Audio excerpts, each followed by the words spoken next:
Thank you very much for coming along.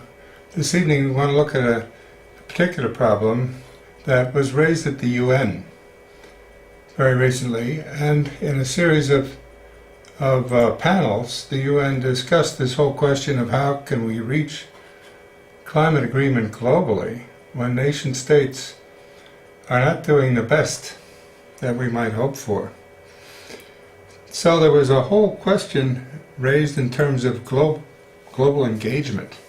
How can we engage civic society, citizens of every country beyond their national allegiances to a commitment to the global community? They held a session called the Global Engagement Summit to focus on these issues at the end of February 2019. And it's interesting to look at the sessions that were pulled together for this. You can watch them on UN TV. Most people don't log into UN TV. It's online, it's available, and can be watched in separate cities that subscribe to it, but it also can be obtained on the web, so you can watch it pretty much of anywhere. One of the sessions had to do with a discussion of what kind of things citizens can do and how late is it. There's a wide variety of opinion on this, but there are 3 panel members and a chairman, Jan Dash, Jacob Abel, Harriet Sugarman, and myself, Tim Weiskel. It was a good little panel. We got a lot of things going in the session itself, but even more with the student and UNA participants, United Nations Association participants that came together afterwards and talked to us at great length after the sessions about our differing perspectives. As I say, it was part of this global engagement summit that was convened, and Jan Dash was the chair of the session. So it was one of several that went on all day long, sponsored by the UNA, United Nations Association. It's fascinating to get into it, though. Let's hear Jan's introduction. It's put out on UN Web TV, so you can actually view it from the link in Transition Studies. Take a look. Okay, so welcome everybody. My name is Jan Dash, and so I want to welcome you to the panel Planet Earth Partnering for Urgent Climate Action. So there are 3 words here: urgent, climate, and action. So we're going to try to focus on action in this panel. Our panel members are Harriet Sugarman, Tim Weiskel, and Jacob Abel. Okay, so first, just a little housekeeping. Each panelist will give a short 2-minute introduction of themselves and what they're doing, and then we'll open it up to questions from the audience, and then there'll be a 2-minute summary of each panelist at the end, and I'll count myself as a panelist, so I'll go also. So before we start, I just want to take, before you go to sleep, you're not going to go to sleep, right? I just want to take a poll of everybody. So here we go. Okay, so how many people think that global warming and climate change exists? It exists. Okay, so that's a good majority. Okay, and how many people think that since about 1975 that humans are responsible for the signal of global warming and the rise of temperature change? That's a lot of people. And how many people think that global warming and climate change has mostly bad impacts? Okay. And how many people think that we can solve the problem? Okay. So I noticed just a little diminuendo in there at the end, but we can solve the problem. So we're here today to discuss ways to do it, because it's a really hard problem. Okay, so I just want to introduce myself briefly. So I used to be a physics professor a long time ago, and then I had a career as a risk manager for 30 years when I just retired, and I worked on climate climate change for many years. So actually, physics, risk, and climate are connected. Climate change is the leading survival and ethical issue of our time. I have 3 grandchildren, and I want to help make the world livable for them and all children. We are feeling the effects of climate change and global warming now. These impacts will become much worse unless we act robustly, and climate action can mitigate climate impacts, make them less severe. To help ensure a livable future world, I promote climate change risk management. I'm the editor-in-chief of the forthcoming Climate Change Encyclopedia, focused on finance, economics, and policy, that will be published by World Scientific. The encyclopedia will feature accessible communication to the general public by primary source authors using short summaries, which is a unique format. The second edition of my book has an extensive chapter on climate change risk management. I regularly give climate talks in which I discuss the portfolio of solutions to climate change with opportunities consistent with the Sustainable Development Goals. So let me just take another quick poll. Who knows what the Sustainable Development Goals are? Good. That's great. Okay. I will give 2 talks next week, for example, for the Sierra Club and at Fordham. In my talks, I emphasize 3 words for climate action: optimism, courage, and persistence. Okay, so now I'd like to ask the panelists to introduce themselves, give some brief introductions. So Harry, you want to go first? Sure. Thank you so much, Jen, and it's truly an honor to be here with all of you today. Almost 1 million students in the New York City public school system currently enjoy Meatless Mondays. In Brooklyn, the largest community-owned solar project in the 5 boroughs became operational and fully subscribed late last year. New York City has committed to divest its pension funds from fossil fuels within 5 years and is currently suing the largest fossil fuel companies for climate damages. These are happening in large part because of grassroots activism, because of all of you. New York City and many of the cities and towns and countries that you all come from are directly on the front lines of our climate crisis. So it doesn't matter if you're green, blue, purple, black, white, a Republican, a Democrat, or an independent. We are all living climate change, and we will be doing so for the rest of our lives. So we all need to jump in with both feet and engage, and a direct way to do this, and something I hope to talk to you about in our discussion, is through what we're passionate about. Because our climate crisis offers us an infinite number of possibilities and opportunities and ways to engage. Through my work as the Executive Director of Climate Mama, as a climate reality mentor, and as the chair of our New York City Climate Reality chapter, I see so much positive action taking place. Our climate reality trainings are literally bursting at the seams.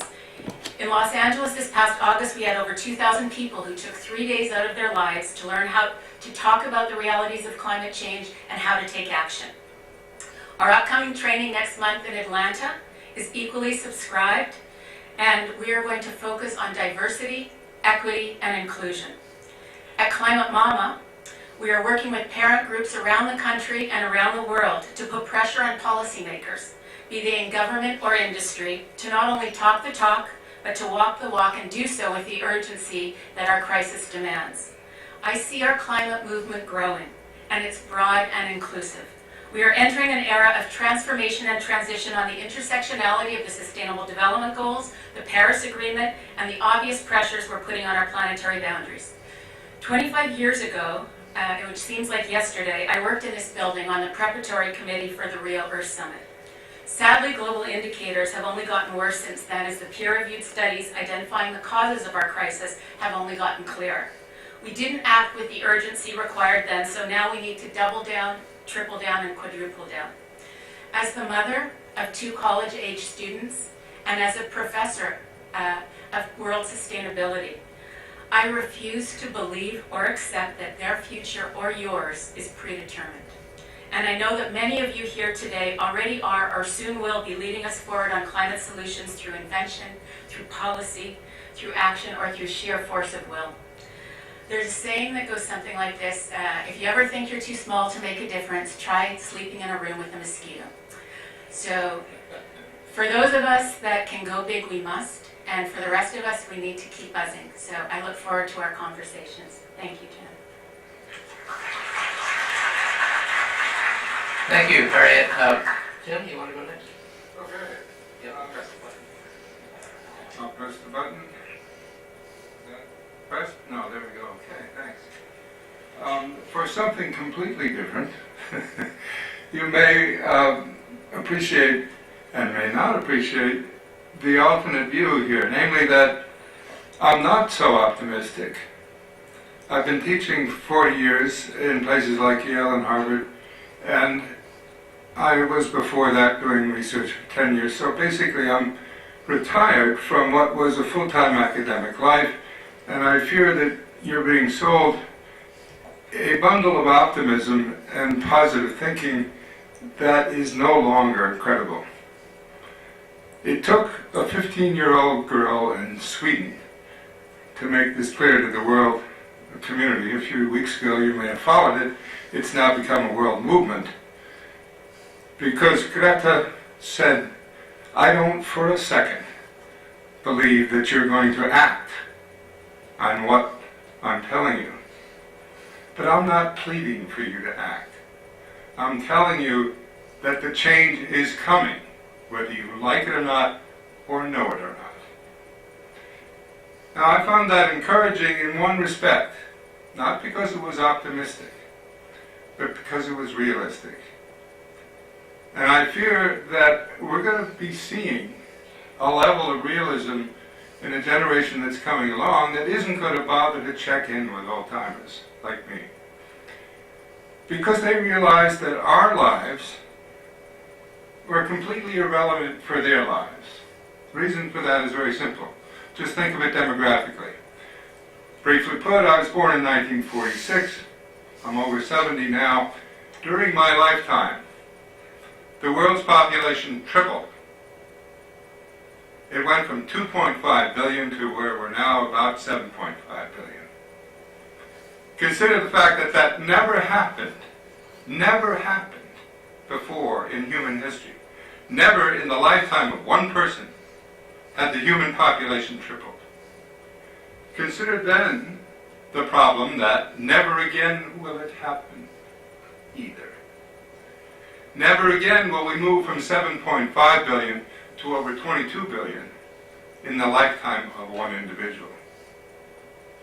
This suggests that most of us thinking back and talking to you are thinking in linear time, but the children are living in exponential time. They know it. They're getting mad. They're getting bitter.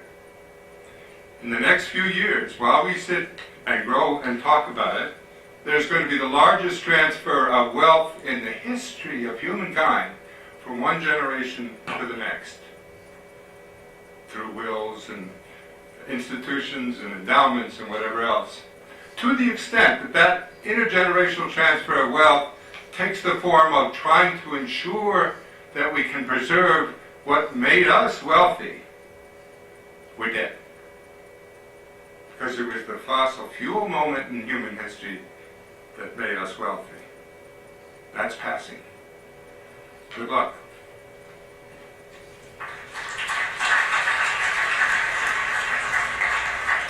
Thank you, Tim.